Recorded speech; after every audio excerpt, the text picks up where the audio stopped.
নমস্কার বন্ধুরা, আমি অমর্ত্য। আপনাদের চ্যানেল ইন্ডিয়ান ফিল্ম নিউজ বাংলাতে আপনাদের স্বাগত। দেব বছরে আগে দুটো করে সিনেমা করছিল, কিন্তু এই বছরে দেবের কটা সিনেমা এক্স্যাক্টলি বেরোবে সেটা কিন্তু বলা কঠিন। কিন্তু দেব পরের বছরের মানে নেক্সট ইয়ারে কিন্তু প্ল্যানিং এখন থেকে শুরু করে দিয়েছে। এই বছর পুজোর সময় টেক্কা তো বেরোবে এবারে নিশ্চিত, কিন্তু অভিজিৎ সিংয়ের যে সিনেমাটা সেটা কি ডিসেম্বরে বেরোবে সেই ব্যাপারে কিন্তু এখনো কোনো রকম ঘোষণা হয়নি। খাদান সিনেমা যে এই বছর বেরোচ্ছে না এই বিষয়ে কিন্তু আপনারা নিশ্চিত থাকতে পারেন। খাদান সম্ভবত নেক্সট ইয়ারে ঈদের সময় রিলিজ করার প্ল্যান করছে, এবং এর পাশাপাশি দেবের বহুদিনের যেটা চর্চিত বলতে পারেন আকাঙ্ক্ষা, সেইটা হচ্ছে রঘু ডাকাত, সেই সিনেমাটা কিন্তু হচ্ছে। এবং এই ব্যাপারে কনফার্ম নিউজ পাওয়া গিয়েছে যে দেব রঘু ডাকাত সিনেমাটা করছে, এবং এই সিনেমাটা সম্ভবত নেক্সট ইয়ার মানে 2025 সালের পুজোর সময় রিলিজ হতে পারে। এই জন্যই দেবকে দেখবেন এখন বড় বড় চুল নিয়ে ঘুরছে, কারণ এই সিনেমাটার সে প্রিপারেশন স্টার্ট করে দিয়েছে, এবং এই সিনেমাটার জন্য বড় বড় চুল লাগবে, সেই জন্য সে বড় চুল বানাচ্ছে। এবং এই সিনেমাটা ডাইরেক্ট করবে হচ্ছে ধ্রুব ব্যানার্জি।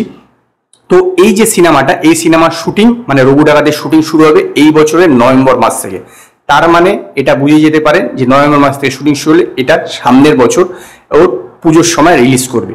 পরবর্তী যে আপডেটটা সেটা আমি আপনাদের দেব জিতকে নিয়ে। দেখুন, জিত বহুদিন আগে, বেশ কিছুদিন আগেই জানিয়েছিল যে সে নিজের প্রোডাকশনের পাশাপাশি অন্যের প্রোডাকশনে এখন কাজ করবে, এবং সে এখন কি করছে, নিজের প্রোডাকশন হাউসটাকে বড় করার চেষ্টা করছে।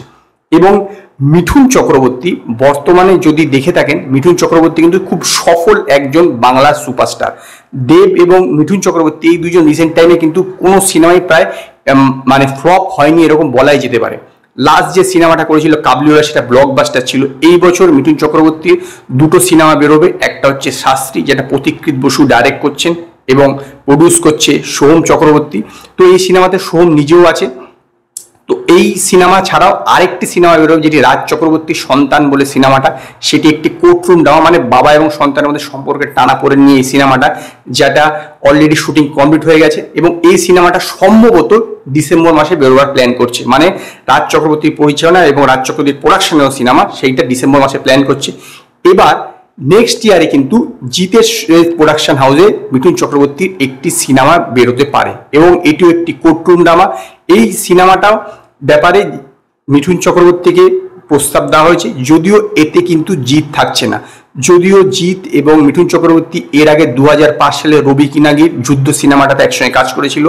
এর পাশাপাশি জিত আরেকটি সিনেমা করেছিল মিঠুন চক্রবর্তীর সঙ্গে, যাতে জিতের গেস্ট অ্যাপিয়ারেন্স ছিল চোরে চোরে মাস্তুতো ভাই, সেটিও কিন্তু 2005 সালে বেরিয়েছিল। বলতে পারেন তার 25 বছর পর আবার দুজনে একসঙ্গে কাজ করার একটা সম্ভাবনা দেখা দিয়েছে। যদি জিত এতে একটি ছোট গেস্ট অ্যাপিয়ারেন্স করে সেটা আলাদা ব্যাপার, কিন্তু এখনো পর্যন্ত যা জানা যাচ্ছে এতে কিন্তু মিঠুন চক্রবর্তী একাই করবে, এবং এটি জিত প্রডিউস করবে। জিতের প্রোডাকশনে এখনো পর্যন্ত জিতকে ছাড়া দুটো মাত্র সিনেমা হয়েছে, একটা সুইজারল্যান্ড আর একটা আইকুকুয়ায়। একটাতে আবির চ্যাটার্জি ছিল, একটাতে প্রসেনজিৎ ছিল। দুটো সিনেমায় কিন্তু বক্স অফিসে সেরকম দাগ কাটতে পারেনি।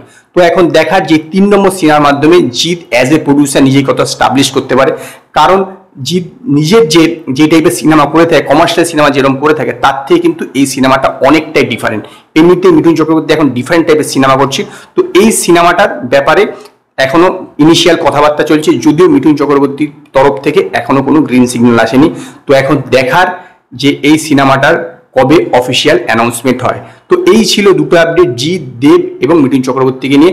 তো আজকে এই পর্যন্তই। যদি আপনাদের ভিডিওটি পছন্দ হয়, ভিডিওটিকে লাইক করুন, কমেন্ট করুন, শেয়ার করুন, আর নতুন নতুন আপডেটের জন্য আমার চ্যানেলকে সাবস্ক্রাইব করুন।